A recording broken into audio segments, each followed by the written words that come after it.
आज आप लोगों को महात्मा बुद्ध के जीवन परिचय से संबंधित कुछ फैक्ट लिखा है हमने, उसके बारे में बताएंगे।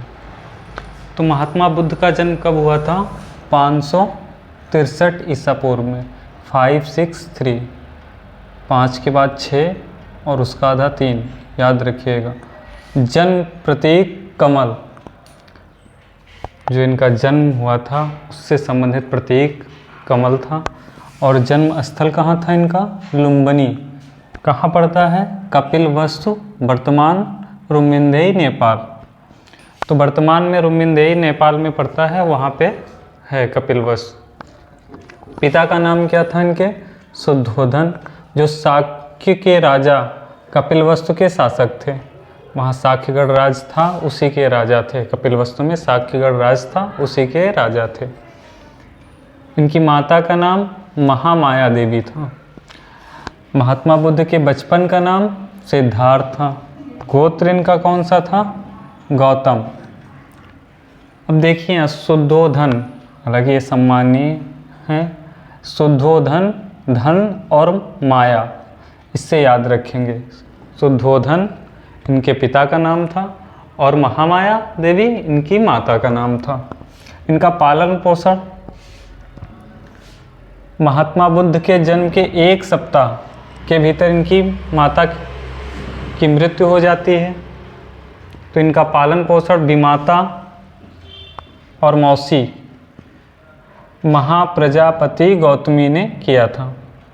जो इनकी मौसी थी, जिनको विमाता भी कहा जाता है, महाप्रजापति गौतमी ने इनका पालन पोषण किया था, क्योंकि 1 सप्ताह के भीतर इनकी माता का देहांत हो गया था। अब विवाह 16 वर्ष की आयु में यशोधरा से हुआ था। कौन थी? कोलियगढ़ राज्य की राजकुमारी थी। यशोधरा कोलियगढ़ राज्य की राजकुमारी थी। इनके एक पुत्र भी था, जिनका नाम राहुल था। इन्होंने 4 दृश्य देखे। कौन कौन से? बूढ़ा व्यक्ति, बीमार व्यक्ति, शव और सन्यासी, जिससे इनके मन में वैराग्य की भावना जागृत हुई और इन्होंने घर छोड़ दिया। तो गृह त्याग को क्या कहा जाता है? महाअभिनिष्करण, जिसका प्रतीक क्या था? घोड़ा। 29 वर्ष की आयु में इन्होंने घर अपना छोड़ दिया था। जिस रथ से गए थे उसका सारथी का नाम था चन्ना। प्रिय घोड़ा था इनका कंथक। गुरु कौन कौन से बनाए हैं? एक वैशाली के आलार कलाम थे, उनसे इन्होंने सांख्य दर्शन की शिक्षा ली थी। तथा राजगीर के जो रुद्रक रामपुत्र थे, उनसे शिक्षा इन्होंने ग्रहण की थी। इनको 5 ब्राह्मण मिलते हैं, जिन्हें पंचवर्गीय ब्राह्मण कहा जाता है। कौंडिन, बप्पा, भादिया, महानामा, असग्गी, इनसे इन्होंने शिक्षा ली, इनके साथ रहे। ज्ञान प्राप्त स्थल कौन सा है? गया, बोध गया कहा जाता है, बिहार में पड़ता है। वृक्ष कौन सा था? पीपल वृक्ष, जिसके नीचे इनको ज्ञान प्राप्त हुआ था, उसे बोधि वृक्ष के नाम से भी जाना जाता है। गौड़ शासक शशांक ने इसको कटवाया था। नदी कौन सी थी? निरंजना फल्गु, फल्गु के नाम से भी जानी जाती है निरंजना नदी। उसी के किनारे बोध गया पड़ता है बिहार में। पीपल वृक्ष के नीचे इनको ज्ञान की प्राप्ति हुई थी। समय कब था? 35 वर्ष की आयु में इनको ज्ञान प्राप्त होता है, वैशाख पूर्णिमा के दिन। प्रथम उपदेश कहाँ देते हैं?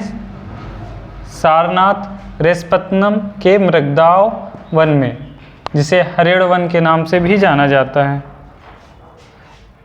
इसमें चित्र बना हुआ मृग सहित। प्रथम वर्षावास सारनाथ गुलगंध कुटी विहार।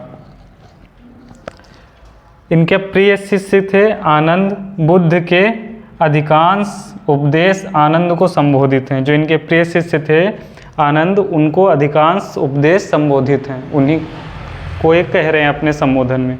आनंद ने ही स्त्रियों को संघ की सदस्यता दिलवाने का सहायता की थी। उन्हीं के कहने पर महात्मा बुद्ध ने स्त्रियों को भी संघ में शामिल किया था। अंतिम शिष्य सुभद्र थे, जो कुशीनारा के निवासी थे। सर्वाधिक उपदेश कौशल देश की राजधानी श्रावस्ती में इन्होंने दिया था। अब अंतिम वर्षावास इनका वैशाली बेलूर बिहार में हुआ था। इनका निर्माण स्थल कसाया गांव कुशीनगर उत्तर प्रदेश में पड़ता है। आयु थी इनकी 80 वर्ष 483 ईसा पूर्व में। अच्छा, इधर बुद्ध की कुछ शिष्याएँ हैं।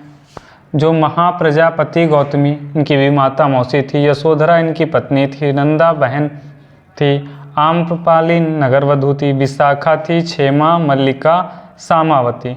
जिसमें से क्षेमा और मल्लिका, क्षेमा तुम्हारी थी बिंबिसार की पत्नी, मल्लिका थी प्रसेनजित की पत्नी, और जो है सामावती थी उदयन की पत्नी। धन्यवाद।